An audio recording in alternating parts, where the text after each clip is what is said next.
छत्रपती संभाजीनगर शहरातील मालमत्तांना महानगरपालिका प्रशासन नवीन दराने कर वाढ करण्याचा निर्णय घेत असून हा निर्णय त्वरित रद्द करून कर वाढ करू नये अशी मागणी शिवसेना उद्धव ठाकरे गटाच्या वतीने करण्यात आली आहे। याविषयी माजी खासदार चंद्रकांत खैरे यांच्या नेतृत्वाखाली शिष्टमंडळाने महानगरपालिकेचे आयुक्त जी श्रीकांत यांची भेट घेऊन त्यांना निवेदन दिले।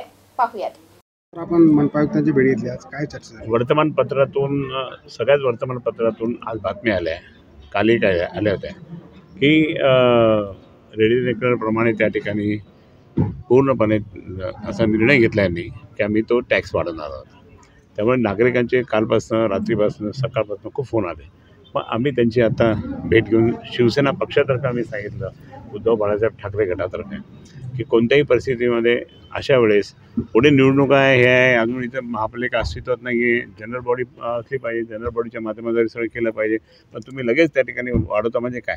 हे पण मी असं नाही बोलत, मला हे वर्तमानपत्राची कटिंग दाखवलेली म्हटलं ते नाही, ते म्हणे आम्ही बोलतो काय ते छापतात काय, मला ते तुम्ही पहा। तर म्हणे आता आम्ही त्या ठिकाणी मी सतत त्या ठिकाणी प्रेस नोट करायला देईल ते, परंतु असं म्हणून चालणार नाही। शेवटी तुम्ही महापालिका आज जरी लॉसमध्ये असेल तरी त्या ठिकाणी बऱ्याच ठिकाणी लोकांची परिस्थिती खूप डाऊन आहे, अनेकांचे पगार होत नाही, अनेकांना त्या ठिकाणी भयंकर त्रास आहे आणि तो इतका त्रास आहे की त्याच्यामुळे ते पैसे भरू शकत नाही।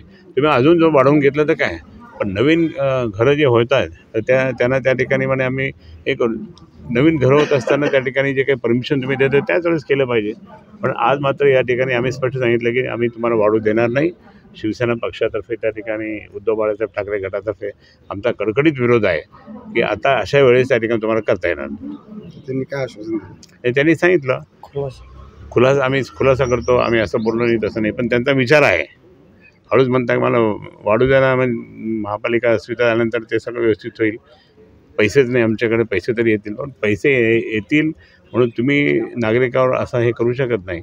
एकतर महानगरपालिकेला त्या ठिकाणी जर आता पाण्यासाठी सुद्धा 822 कोटी रुपये मिळतात, ते सॉफ्ट लोनच्या माध्यमातून मिळतात आणि मग ते टॅक्स कोण म्हणजे सगळेच त्या ठिकाणी तुम्ही असं करता। म्हणजे सरकारतर्फे मागा ना पूर्ण किंवा आम्हाला म्हणजे कोणतेही लोन बिन न करता आम्हाला तशी द्या म्हणून, पण प्रत्यक्षात त्या ठिकाणी आपली महानगरपालिका जरी छोटी असली तरी इथे बरेच जण मंत्री असतात, सगळे येऊन जातात, सगळ्यांना ते इथे संभाजीनगरकडे लक्ष असतं, पण पैसे मात्र द्यायला त्यांच्याकडे पैसा नाही आहे। आणि म्हणून आम्ही सांगितलं की तुम्ही सध्या कोणताही एकही टॅक्स वाढायचा नाही। तर महापालिका कुठेच वाढले नाही ना, मुंबई महापालिकेत 3 वर्षामध्ये वाढवले नाही, कुठेच वाढले नाही, आणि आपल्या इथेच कशा काय वाढवता तुम्ही, असं आम्ही त्यांना बोलतो।